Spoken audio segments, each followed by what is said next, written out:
2025 നമ്മൾ സ്ക്രോൾ ചെയ്ത് തീർത്ത് ഇനി 2026 എങ്ങനെ ഡൂം സ്ക്രോളിംഗ് ഇല്ലാതെ മുന്നോട്ട് പോകാന്നുള്ളത് ആലോചിച്ചിരിക്കുന്നവരാണോ നിങ്ങൾ?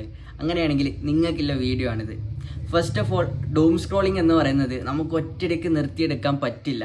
പക്ഷേ ഇതിന് പകരമായിട്ട് നമുക്ക് ചെയ്യാൻ പറ്റുന്ന കുറച്ച് കാര്യങ്ങളുണ്ട്. അതുപോലത്തെ 3 കാര്യങ്ങളെ പറ്റിയാണ് ഞാൻ ഇന്ന് പറയുന്നത്.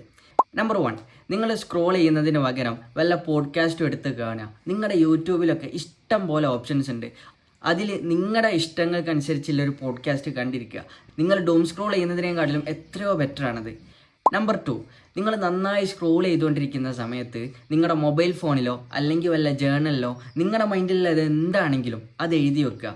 നിങ്ങളുടെ മൈൻഡ് റീഫ്രഷ് ആവാൻ ഒരു ബെസ്റ്റ് വേ ആണ് നമ്മുടെ മനസ്സിലുള്ളത് എഴുതുക എന്ന് പറയുന്നത്.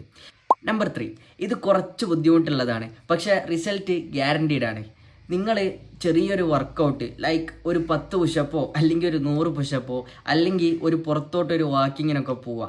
നമുക്ക് ഫോക്കസ് കിട്ടാൻ ഒരു ബെസ്റ്റ് ഓപ്ഷനാണ് വർക്കൗട്ട് എന്ന് പറയുന്നത്. ഇനി നിങ്ങളുടെ അടുത്ത് ഇതുപോലെ ഡൂം സ്ക്രോളിംഗ് ഒഴിവാക്കാനുള്ള ടിപ്സ് ഉണ്ടെങ്കിൽ അത് കമൻ്റായിട്ട് രേഖപ്പെടുത്തുക. എന്തായാലും ഈ പറഞ്ഞ കാര്യങ്ങളൊക്കെ ഒന്ന് ട്രൈ ചെയ്ത് നോക്കാം. And thank me later.